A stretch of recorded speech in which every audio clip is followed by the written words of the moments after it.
Hello, welcome back. Torque से हमारा discussion बाकी था, कंटिन्यू करता है टॉर्क के डिस्कशन को।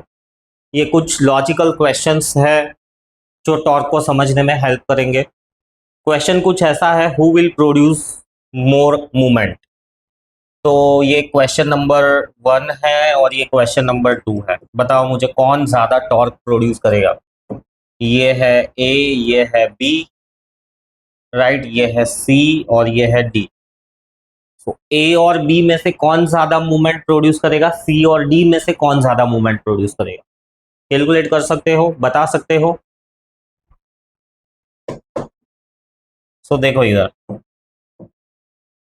कैसे कैलकुलेट करेंगे। Right, for A torque will be equal to force कितना है 5 kgf ले लो।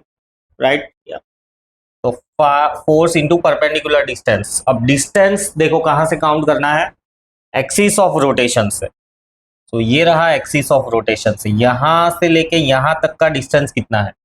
0 से 100 हमको मार्किंग दी हुई है, मार्किंग्स को काउंट कर ले। 1 2 3 4 5 6 7 8 9 10 11 12 13 14 15 16 17 18 19 मार्किंग्स है। वैसे एक्चुअली में इससे 20 मार्किंग्स ले लेते हैं हम। ये थोड़ा ड्राइंग में शायद गड़बड़ी हुई है, तो इसको हम 20 मार्किंग्स ले लेते हैं। राइट, इसमें भी 1 2 3 4 5 6 7 8 9 10 11 12 13 14 15 16 17 18 19, इसमें भी 19 मार्किंग्स है।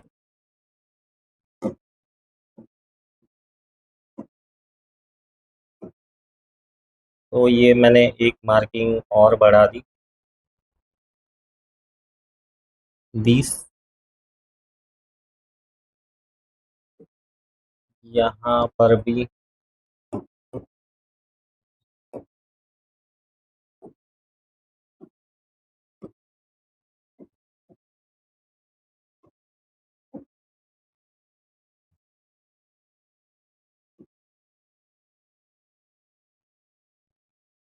एक मार्किंग बढ़ा दी, इसको मैंने यहाँ पे ले लिया,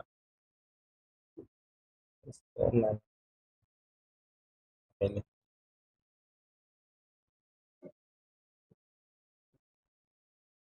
अब सिंपल हो गया, तो काउंट कर लो। 0 से 100 है और 20 डिविजन्स है, तो हर एक डिवीजन कितना हो गया 100/20, यानी 5 सेंटीमीटर एक डिवीजन है। सो उस हिसाब से 5 10 15 20 25 30 35 40 45 50, ये 50 के मार्क पे एग्जैक्टली फलक्रम है ना। ये एक्सिस ऑफ रोटेशन है, तो यहां से कितना डिस्टेंस हुआ, 1 2 3 4 5 6 7 8 9, है ना। तो 9 5 45, सो 45 centimetre is our perpendicular distance. तो मल्टीप्लाई कर दो, 205, राइट, kgf सेंटीमीटर। अब इसको मीटर में कन्वर्ट करना है तो डिवाइड बाय 100 करेंगे तो 2.05 kgf मीटर। ये परफेक्ट आंसर आया साइंटिफिक फॉर्मेट में, है ना। ये ए के लिए है, सॉरी। अब बी के लिए भी हमको ढूंढना पड़ेगा, तो बी के लिए ढूंढोगे तो for B torque tau will be equal to, force तो सेम ही है 5 किलो का, डिस्टेंस कितना है 1 2 3 4 5, यानी 5 5 25, यानी 125 kgf centimetre. So ultimately 1.25 kgf metre. So easily हम कह सकते हैं कि भाई A will produce the more movement of force, है ना। So hence A will produce more movement of force. क्यों ऐसा, देखो दोनों का मास सेम है लेकिन परपेंडिकुलर डिस्टेंस जो है ना वो इधर मैटर कर गया। परपेंडिकुलर डिस्टेंस ए का ज्यादा था, इस वजह से उसका टॉर्क हमको ज्यादा मिला। सो सेम मास लेकिन perpendicular distance matters in order to produce the moment of force. अब यहां पर देखो, यहां पर ये जो 25 किलो वाला है वो कितने डिस्टेंस पे है, 1 2 3 15 सेंटीमीटर पे, और ये 5 किलो वाला 1 2 3 4 5 6 7 8 40 सेंटीमीटर पे। है ना। अब इसमें कैलकुलेट करें तो फॉर डी टॉर्क हो जाएगा फोर्स इंटू परपेंडिकुलर डिस्टेंस।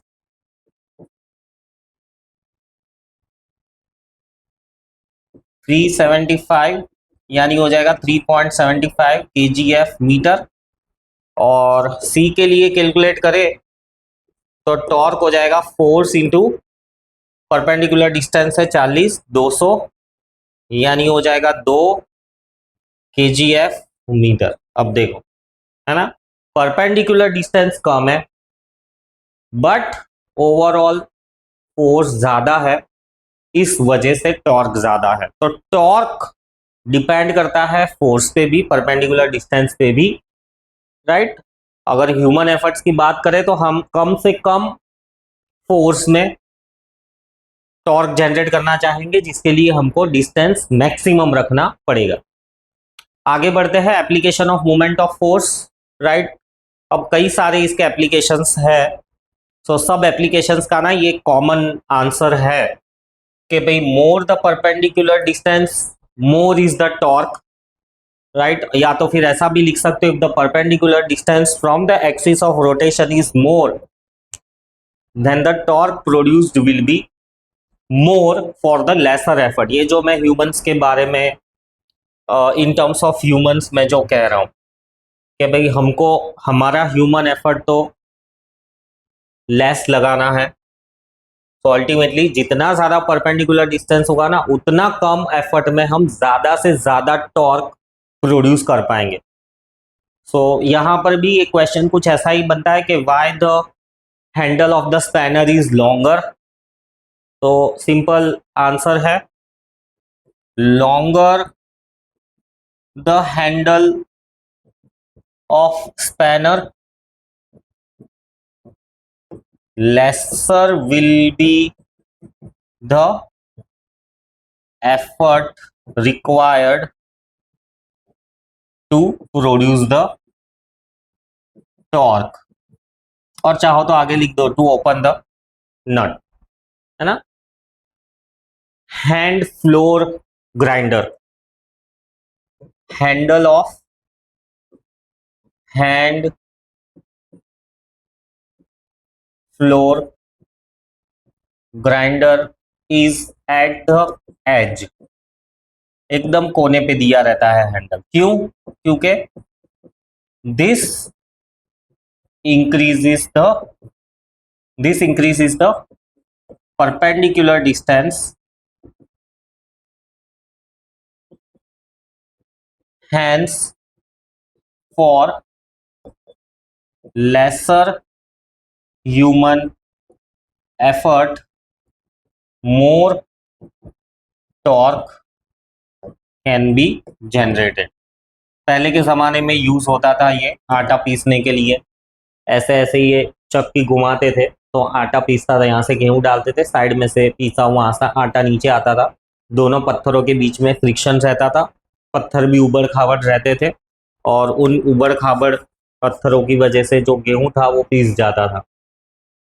तो अगेन क्योंकि हैवी था, राइट, तो एज पे लगाकर उसको घुमाना थोड़ा आसान हो जाता है। Again steering wheel of the car, exactly यहाँ से पकड़ के तो तुम स्टीयरिंग घुमा ही नहीं पाओगे, एजिस से ही पकड़ते हैं हम। तो similar type of answer, applying the effort on the edges, right, produces more torque for the lesser human effort। So ultimately steering wheels of the car have a larger diameter। या तो फिर ऐसा भी कह सकते हो कि भी trucks have a larger diameter as compared to the steering wheel of the car. Car का स्टीयरिंग व्हील इतना होता है, ट्रक का काफ़ी बड़ा होता है, क्योंकि उसको टॉर्क ज़्यादा चाहिए, काफ़ी बड़े पहिए हैं, उनको घुमाने के लिए टॉर्क ज़्यादा चाहिए। तो अगेन बड़ा स्टीयरिंग व्हील होगा तो परपेंडिकुलर डिस्टेंस ज़्यादा होगा, अल्टीमेटली लेस ह्यूमन एफर्ट से हम ज़्यादा से ज़्यादा टॉर्क जनरेट कर पाएंगे। फिर आगे बढ़ते हैं, applications of the moment of force, right. Already ये थे ही, इसके आगे और कंटिन्यूएशन में। सो अगेन सेम चीज, राइट, परपेंडिकुलर डिस्टेंस ज्यादा होगा। देखो यहां पर भी ये रहा एक्सिस ऑफ रोटेशन। अब इस एक्सिस ऑफ रोटेशन से परपेंडिकुलर डिस्टेंस कौन सा होगा, ये वाला है या ये वाला है परपेंडिकुलर डिस्टेंस। देखो एक्सिस ऑफ रोटेशन भी तुम ऐसे बनाओगे, ऐसे बनाओगे कि ऐसे बनाओगे, तीनों में से कौन सा है axis of rotation, A B या सी, चलो बोलो कौन सा एक्सिस ऑफ रोटेशन। तो तीनों में से कोई भी एक्सिस ऑफ रोटेशन नहीं है। थोड़ा विजुअलाइज करके देखो इसको। देखो जैसे ही ये नीचे की तरफ तुम इसको पुल करोगे तो ये ऐसे गोल घूमने वाला है ना, तो एक्सिस ऑफ रोटेशन ये रहा। अब इस एक्सिस ऑफ रोटेशन से ये भी परपेंडिकुलर डिस्टेंस है, ये भी परपेंडिकुलर डिस्टेंस, ऑब्वियसली दोनों ही 90 डिग्री होंगे। ये रही ऐसी, ये सीधी लाइन है। अब ऐसा ड्रॉ करो तो भी 90 डिग्री बन रहा है, ये हाथ और पैन के बीच में। ऐसा ड्रॉ करो तो भी हाथ और पैन के बीच में 90 डिग्री बन रहा है। अब क्योंकि एफर्ट इस रॉड के अलोंग ट्रांसफर हो रहा है ना, तो हम ये वाला परपेंडिकुलर डिस्टेंस लेंगे। तो जितना लंबा रॉड लोगे उतनी ही आसानी से तुम लोड को लिफ्ट कर पाओगे। ये भी अगेन है application of moment of force. So longer the lever arm, इसको भी तुम ऐसे एक्सप्लेन कर सकते हो, longer the lever arm more is the perpendicular distance and hence more torque can be generated for the less effort। ऐसा। फिर ये क्या कहते हैं, इसको घास काटने वाली मशीन। घास काटने वाली मशीन को इंग्लिश में क्या कहते हैं, इसको कहते हैं हैंड फोल्डर कटिंग मशीन। सो हैंड फोल्डर कटिंग मशीन में भी हैंडल एज पे होता है, एज मतलब बॉर्डर पे। सो अगेन सेम आंसर के by providing handle on the edge, distance from axis of rotation increases,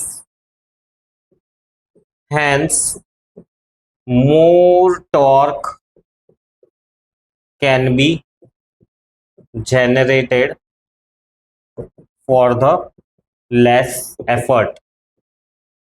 और अल्टीमेटली घास इजीली कट जाएगी, बहुत ज्यादा एफर्ट नहीं लगाना पड़ेगा। फिर नेक्स्ट है कपल। टॉर्क जैसा ही बट थोड़ा सा अलग। तो कपल को कैसे डिफाइन करेंगे, कपल को कुछ ऐसे डिफाइन करेंगे, इसका डेफिनेशन कुछ ऐसा है कि two equal parallel and unlike forces constitute couple. देखो इस चीज को समझो, बहुत प्रिसाइजली उसका डेफिनेशन दे दिया। क्या है, टू इक्वल मतलब कपल में जो फोर्स इन्वॉल्व हो रहे हैं ना, दोनों के दोनों इक्वल होंगे। पैरेलल भी है, दोनों एक दूसरे के पैरेलल है। बट अनलाइक मतलब डायरेक्शंस अलग अलग है, दोनों की डायरेक्शंस अलग अलग। ये राइट वाले की डायरेक्शन अप है, लेफ्ट वाले की डायरेक्शन डाउन है ना। So two equal parallel and unlike forces मिलके बनाते हैं couple. Two equal parallel and unlike forces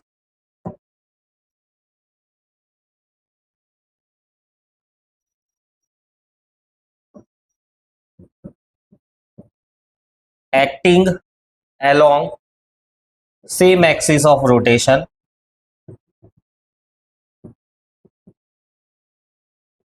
constitute couple। COUPLE couple.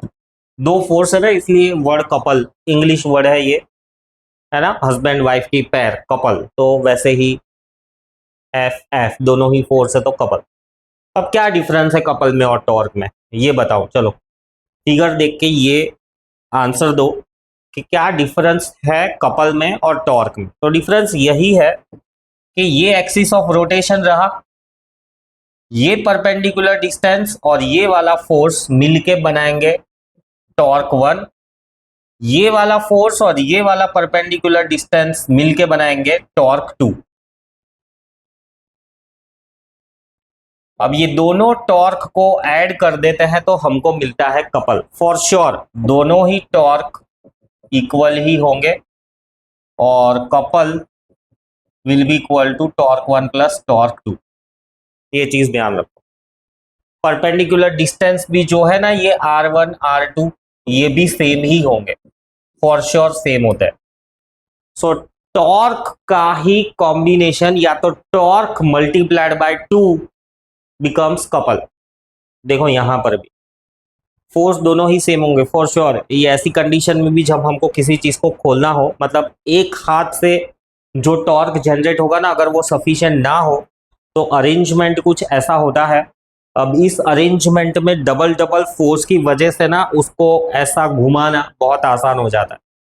सो काफी बार जैसे ये मेटल की पाइप्स होती है उसके अंदर थ्रेडिंग करते हैं मैकेनिकली, तो ऐसा दो हैंडल पकड़ के एकदम ताकत से ऐसे घुमाते हैं, है ना, तो तब कपल काम में आता है। तो टॉर्क जहां पर इतना ज्यादा इंपैक्ट प्रोड्यूस नहीं कर सकता वहां पर कपल, मतलब एक हाथ से स्टीयरिंग व्हील स्टीयर नहीं हो रहा है तो हम दो हाथ से पकड़ के ऐसे घुमाते हैं, ऐसे। फॉर्मूला आएगा couple will be equal to force into distance between forces, दोनों फोर्स के डिस्टेंस, बीच का डिस्टेंस। इसको हम ऐसा भी कहते हैं आर्म ऑफ कपल।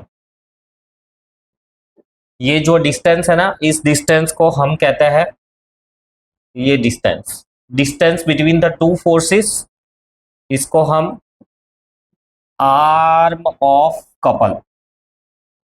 यहां पे भी ये जो एक्स दिया हुआ है ना, इसको हम कहेंगे arm of couple.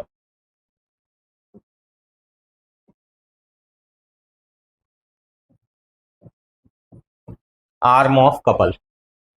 So force into दोनों फोर्स के बीच का डिस्टेंस। टॉर्क में एक्सिस से ही यहां तक का डिस्टेंस लेते थे, कपल में दोनों फोर्स के बीच का डिस्टेंस लेना है। यूनिट्स सेम टू सेम ही यूनिट्स आएंगे क्योंकि टॉर्क में भी फोर्स और डिस्टेंस था, राइट, यहां पर भी फोर्स और डिस्टेंस है, तो यूनिट्स सेम ही आने वाले हैं। सो यूनिट्स लिख दे, newton metre, dyne centimetre, gravitational में KGF metre, gram force centimetre. Gravitational absolute इन सब के बारे में पता नहीं है तो 9th स्टैंडर्ड का चैप्टर है फोर्स करके, राइट, लॉज ऑफ मोशन या न्यूटन्स लॉ ऑफ मोशन, उसको देखो तो फोर्स के बारे में और गहराई में, मतलब वहीं से फोर्स का एग्जिस्टेंस शुरू होता है, समझ उसकी फॉर्मूला उसका, वो 9th स्टैंडर्ड में ये जो चैप्टर है लॉज ऑफ मोशन वहां से स्टार्ट होता है। सो ये हुआ arm of couple. Next everyday applications of couple. अब इसमें ऐसा कुछ सेंटेंस वाइज एक्सप्लेनेशन तो एग्जिस्ट नहीं करता है, बट समझ एग्जिस्ट करती है कि to open cap of bottle we use couple, है ना, दो फिंगर्स यूज करेंगे इसको ऐसा खोलने के लिए। मतलब एक फिंगर से भी कभी कभी खुल जाता है, जैसा कि मैंने कहा कि टॉर्क जहां पर इनइफेक्टिव हो जाता है, राइट, मतलब जैसे ये ढक्कन है, अब एक उंगली से मैं खोलना चाहूं तो ये शायद खुल भी जाए, ना खुले तो मैं ये दो उंगली से यानी कपल यूज करके इसको खोलूंगा ऐसा। So to open the bottle cap of the bottle we use couple. To open the tap, to unscrew or screw up, right, using screwdriver we use the couple. To steer the steering wheel of the car we use the couple. To open, lock, to unlock we use the couple. So ऐसे words में दिख सकते हो. To open the cap of the bottle, to open, close, tap, to tighten or loose the screw using screwdriver we use the couple. फिर to steer, steering wheel of car we use the couple. To lock, unlock the lock we use couple. So ऐसे ही ये इसके everyday application है. Next part आता है equilibrium. क्या होता है इक्विलिब्रियम का मतलब? What do you mean by this word equilibrium? So equilibrium का मतलब a body whose state of rest, motion cannot नहीं, whose state of rest or motion remains unchanged is said to be in equilibrium. ये equilibrium का मतलब है या कह दो डेफिनेशन. समझ में आया? इक्विलिब्रियम, मैं इक्विलिब्रियम में हूं. Am I in equilibrium? नहीं, मैं तो मतलब कभी रेस्ट पे आ जा रहा हूं, कभी मोशन में आ जा रहा हूं. राइट? वैसे तो इक्विलिब्रियम में हूं ऐसा भी कह सकते हैं.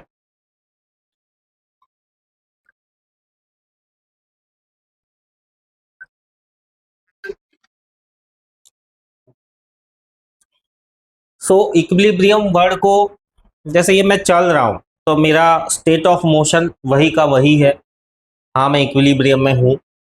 अब मैं ऐसा खड़े ही रह गया, क्या मैं खड़ा रह पा रहा हूं? क्या मुझे कोई सपोर्ट चाहिए या मैं गिरने वाला हूं? नहीं ना, मैं खड़ा हूं. तो again I am in equilibrium. So वो बॉडी जिसका स्टेट ऑफ रेस्ट या मोशन अनचेंज्ड रहे थोड़े लंबे टाइम के लिए. थोड़े लंबे टाइम के लिए यानी जैसे समझ लो ये एलसीडी लगा हुआ है वॉल पे, तो रेस्ट पे ही है. कल भी रेस्ट पे था, आज भी रेस्ट पे और रेस्ट पे ही रहेगा. ये कहीं पे चले नहीं जाने वाला है. इवन दो मैं इसको ऐसा धक्का लगा रहा हूं तो अभी कहीं नहीं जा रहा है. मैं नीचे की तरफ खींच रहा हूं तो अभी कहीं नहीं जा रहा है. मैं इसको ऐसा पंच मार रहा हूं तो अभी कहीं नहीं जा रहा है ना? तो इक्विलिब्रियम में है. पार्किंग में खड़ी कार, राइट, वो भी इक्विलिब्रियम में है. Example, car in parking equilibrium में है. हाँ, कार इन यूनिफॉर्म मोशन मतलब एक ही स्पीड से जाए जा रही है, लेट्स से एक्सप्रेस वे पे जा रही है, तो वो भी इक्विलिब्रियम में है. स्टेट ऑफ रेस्ट या मोशन है ना. वॉकिंग, जॉगिंग, वॉकिंग से बेटर है जॉगिंग. एक ही स्पीड में करते हैं ना हम ऐसे ऐसे जॉगिंग. ऐसा तो नहीं है बहुत दौड़े फिर रुक गए. स्प्रिंटिंग नहीं कर रहे, स्प्रिंटिंग नहीं कर रहे, जॉगिंग कर रहे हैं. तो ये सब कंडीशंस में इक्विलिब्रियम में. हाँ, जॉगिंग करते करते आगे ठोकर लग गई, पत्थर आ गया, कीचड़ आ गया, गोबर आ गया, केले का छिलका आ गया, तुम लिपस गए, तो इक्विलिब्रियम डिस्टर्ब हुआ. बाकी इक्विलिब्रियम में ही हो तुम. देखो इक्विलिब्रियम मेंटेन्ड है. Object lying on the table is in the equilibrium. Tug of war, बीच में जो ये कपड़ा लगा कर रखते हैं इसको हम टग कहते हैं. तो in a tug of war when the tug remains in the centre position, तब हम कहेंगे इक्विलिब्रियम है. अल्टीमेटली दोनों साइड से फोर्सेस सेम है तभी ही वो टग बीच में रहेगा। हावेवर थकान, बॉडी का पोस्चर, मसल मास, इन सब के और स्ट्रेटेजी, इन सब के बेसिस पे टग को मूव कराते हैं, तब वो इक्विलिब्रियम में नहीं होता है जब टग मूव करता है। इक्विलिब्रियम को दो हिस्सों में डिवाइड करते हैं या दो टाइप्स के होते हैं, एक होता है स्टैटिक इक्विलिब्रियम और एक डायनामिक इक्विलिब्रियम। स्टैटिक इक्विलिब्रियम का मतलब a body is said to be in static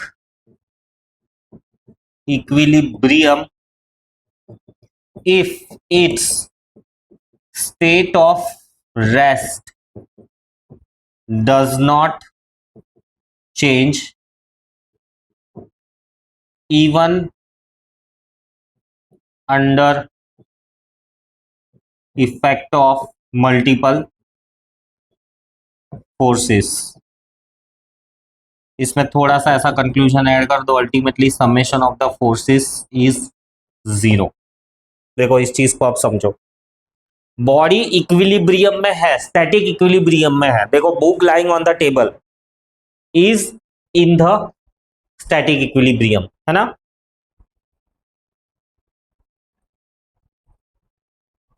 book lying on the table is in the static equilibrium. Multiple forces act हो रहे हैं even under the effect of multiple forces, weight acting in the downward direction, normal reaction acting in the upward direction. Normal reaction is a reactive force as per the Newton's third law, जो कि wait के against table उस body को देता है। So static equilibrium अगे under the effect of multiple forces, book अपनी जगह चेंज नहीं करने वाली है। और कन्वर्सली इस चीज को मैथमेटिकली हम ऐसे भी लिख सकते हैं कि summation of the force is 0, मतलब ये डाउनवर्ड फोर्स और अपवर्ड फोर्स ये दोनों ऐड करेंगे तो हमको 0 मिलेगा। ये नीचे अगर 10 न्यूटन है तो ऊपर की तरफ भी 10 न्यूटन ही होगा, वो हमेशा ही होता है। जैसे कि मैं अभी ये फर्श पे खड़ा हूं, है ना, तो मेरा वेट नीचे की तरफ एक्ट हो रहा है 80 किलो, बदले में 80 किलो का रिएक्शन मुझे ये सरफेस दे रहा है। So ultimately algebraic summation of the forces is 0, downward force is equals to upward force। फिर डायनामिक इक्विलिब्रियम, डायनामिक इक्विलिब्रियम को कैसे डिफाइन करेंगे? A body is said to be in dynamic equilibrium, a body is said to be in dynamic equilibrium when it continues its state of linear motion या rotational motion और both। Continue the state of uniform, ये word बहुत important है, यहां पर ये word use करो, uniform. Uniformly linear motion में है, यूनिफॉर्मली रोटेशनल मोशन में है, या दोनों में है। जैसे कार, तो कार जब एक्सप्रेस वे पे 60 की स्पीड पे जा रही है ना, example car at speed of let's say 60 kilometre per hour, तो कार जब ये स्पीड से जा रही है ना, तो पहिए भी एक ही रेट से या same rotational motion same RPM पे घूम रहे हैं, लीनियर स्पीड भी 60 की 60 सेम है, तब उसको हम कहेंगे डायनामिक इक्विलिब्रियम। बट सडनली आगे समझो गाय माता आ गई, आगे समझो क्रॉस रोड आ गया, आगे समझो रोड ब्लॉकेज आ गया, खड्डा आ गया, तो ब्रेक मारनी पड़ेगी। तो जब ब्रेक मारना शुरू करते हो तब डायनामिक इक्विलिब्रियम डिस्टर्ब हो गया और सडन ब्रेकिंग करनी पड़ी, मतलब डायनामिक इक्विलिब्रियम बहुत बुरी तरह से डिस्टर्ब हुआ, तो मतलब एक्सीडेंट हो सकता है। सो डायनामिक इक्विलिब्रियम मतलब body set to be in the dynamic equilibrium when it continues its state of uniform linear motion या तो यूनिफॉर्म रोटेशनल मोशन और both, right, then the body set to be in the dynamic equilibrium.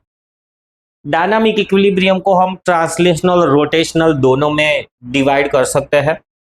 So rotational equilibrium में when a body continue to be in uniform rotational motion, then the body is said to be in rotational equilibrium. इसको हम ऐसे भी define कर सकते हैं कि algebraic sum of the torque is zero. ऐसा भी कह सकते हैं कि when sum of, algebraic word use नहीं करेंगे क्योंकि टॉर्क वेक्टर क्वांटिटी है, when the sum of torques multiple torques acting on body is zero, again the body is said to be in the dynamic equilibrium, rotational equilibrium.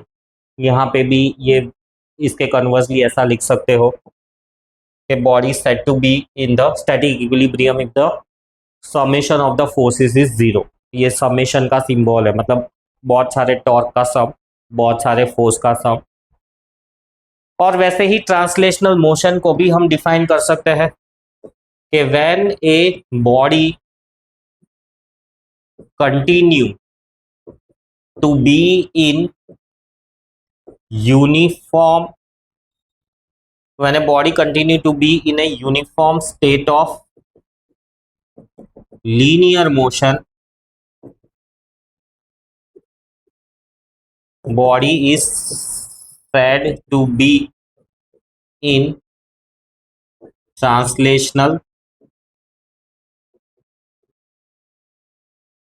equilibrium. So गाड़ी सीधी की सीधी जा रही है ना, तो उस गाड़ी को हम कहेंगे ट्रांसलेशनल इक्विलिब्रियम. सो रोटेशनल इक्विलिब्रियम और ट्रांसलेशनल इक्विलिब्रियम.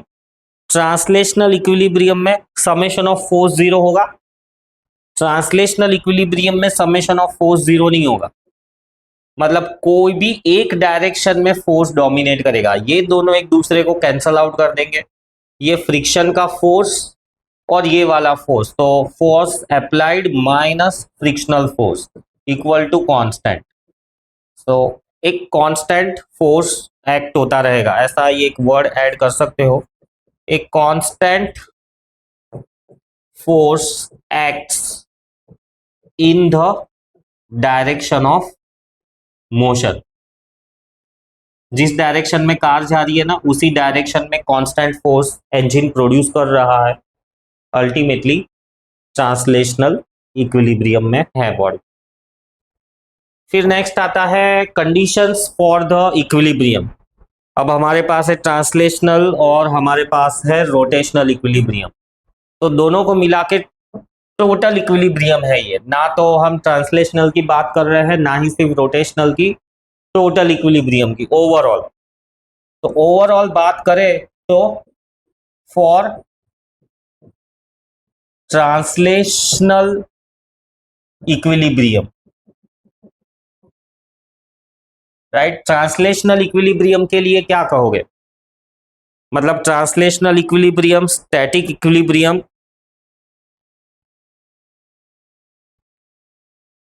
चलो इक्विलिब्रियम यानी हम इसको ऐसा मान लेते हैं रेस्ट पे ही है, और डिटेल में इसको नहीं जाते. Condition for the body to be in equilibrium, summation of the forces should be zero, sum of all the forces acting on body should be zero, तब जाके हम कहेंगे बॉडी इक्विलिब्रियम में है. और एडिशनली ये भी है कि sum of all the torque acting on body should be zero, should be zero. Topic को थोड़ा सा ऐसा चेंज कर दो, condition for static equilibrium, static equilibrium. Dynamic equilibrium के लिए अलग रहेगी। डायनामिक में हमने देखा वो जो डेफिनेशन है वही चीज लिख सकते हो, राइट। सो यहाँ तक के लिए काफी है। नेक्स्ट लेक्चर में और आगे डिस्कशन हम कंटिन्यू करेंगे। तब तक जो पढ़ाया है इसको समझो, समझना ज्यादा जरूरी है। डेफिनेशंस यूनिट्स को मेमोराइज भी करो। सी यू, बाय बाय।